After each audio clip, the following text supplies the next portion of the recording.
vast expanse of Islamic teachings, every creature holds a deeper meaning, whether as a symbol of purity, wisdom, deceit, or consequence. Among these creatures, the house lizard, known in Arabic as Wazak, might seem at first to be one of the most insignificant. Its small size, often unseen presence, and quiet darting across ceilings or behind furniture rarely attract attention. Yet, within the prophetic tradition, this little creature carries an unexpected spiritual weight. Unlike the beloved cat or the ants that the Prophet Muhammad warned against harming, the Prophet Muhammad gave a specific command: kill the lizard. This was not a casual comment, but an emphasized directive repeated in multiple authentic hadiths. He even promised a reward based on how swiftly one could execute the task. At first glance, this may seem harsh or even perplexing. Why would a religion of mercy, one that emphasizes compassion towards animals, place such a burden on a small reptile? The answer lies not in the lizard's biology, but in its history, a history deeply entwined with the legacy of a different prophet. One whose story is told in the Quran with fire, defiance, and the ultimate test of faith: Ibrahim, the friend of Allah. To understand the deeper spiritual reasoning behind the Prophet's command, we must journey back thousands of years before his time, to the age of Prophet Ibrahim, the symbol of monotheism.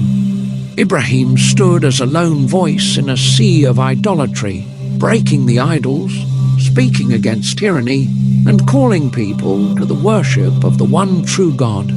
For his courage, he was hated by the powerful King Nimrod, who decided to make an example of him. A massive fire was prepared, so large and hot that even the people couldn't approach it. They used a catapult to hurl Ibrahim into its flaming heart. During this pivotal moment, something extraordinary happened.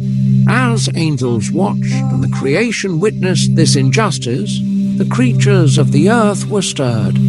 According to a hadith reported in both Sahih Bukhari and Sahih Muslim, the Prophet Muhammad narrated a detail lost in time, preserved only by divine revelation. Every animal on the face of the earth tried to extinguish the fire of Ibrahim.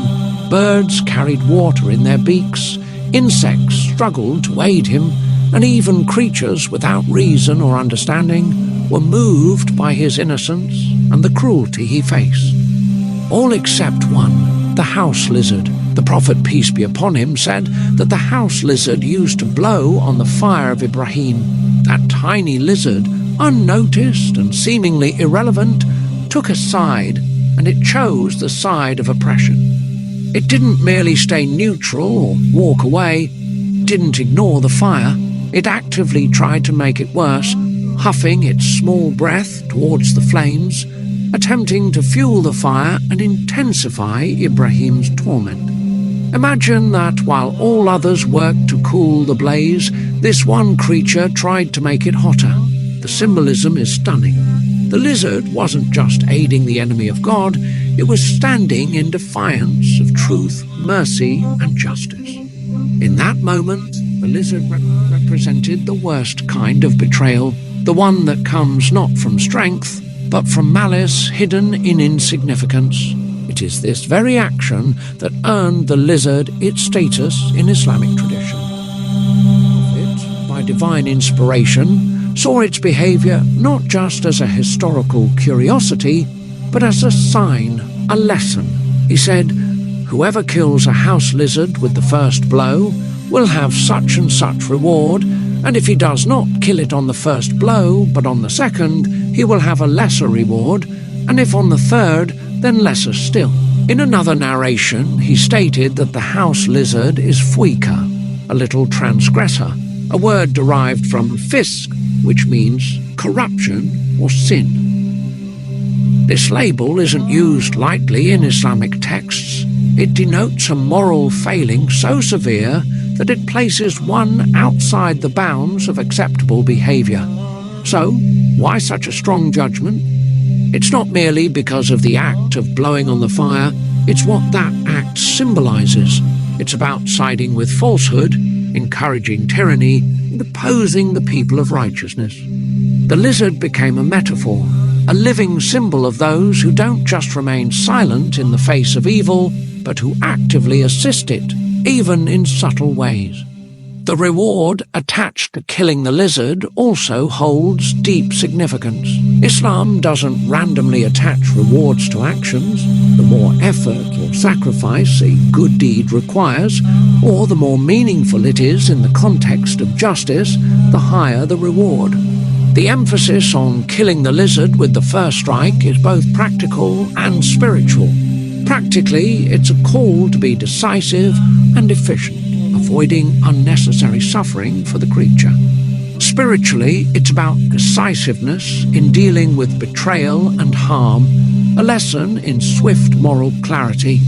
If something or someone aids in injustice, even in secret or subtle ways, it must be addressed without hesitation. Perhaps the most fascinating layer of this narrative lies in the symbolic danger the lizard represents.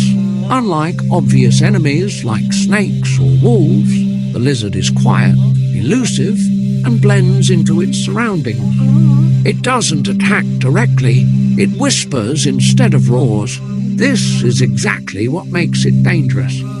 In a world filled with open enemies, it is the quiet traitors, the hidden conspirators, who often do the most damage. The lizard didn't need claws or venom to be cursed. Its crime was spiritual. It aligned with darkness against light. And this is why the Prophet, peace be upon him, did not simply warn against the lizard, but emphasized its active removal from our spaces. The Prophet wanted believers to internalize the lesson that it's not enough to avoid evil, you must also remove its supporters, even when they come in the form of a creature small, seemingly harmless, and hiding in the shadows. The lizard, in this view, is a warning against the passive bystanders of tyranny and the secret enablers of oppression. Even more so, the command is a subtle directive to cleanse one's surroundings, not just from physical impurities, but from moral and spiritual contamination. Just as we sweep our floors and wash our clothes, we are taught to remove those elements from our homes, quietly assist harm or align with darkness. In this sense, the lizard becomes more than an animal.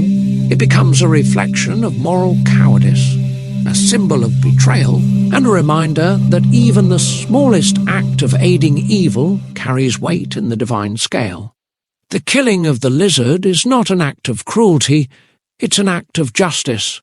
It's not about violence, it's about vigilance. The Prophet Muhammad was teaching us to recognize the hidden dangers that often go unnoticed, and to have the moral courage to confront them in our homes, our societies, and even within our hearts. So, the story of the house lizard, though seemingly simple, unfolds into one of those profound reminders that Islam is a religion built not only on worship and devotion, but also on deep reflection. Every verse in the Quran, every instruction of the Prophet Muhammad carries within it layers of wisdom, some evident and some meant for the heart to ponder. The lizard's tale is not just about an animal, it's about how we interact with the unseen forces that shape our world. It's a call to be aware, to observe, and to take seriously the signs around us, for in the quiet corners of our lives, the whispers of betrayal and the flames of injustice may be quietly burning, waiting to be extinguished by our moral courage and spiritual vigilance.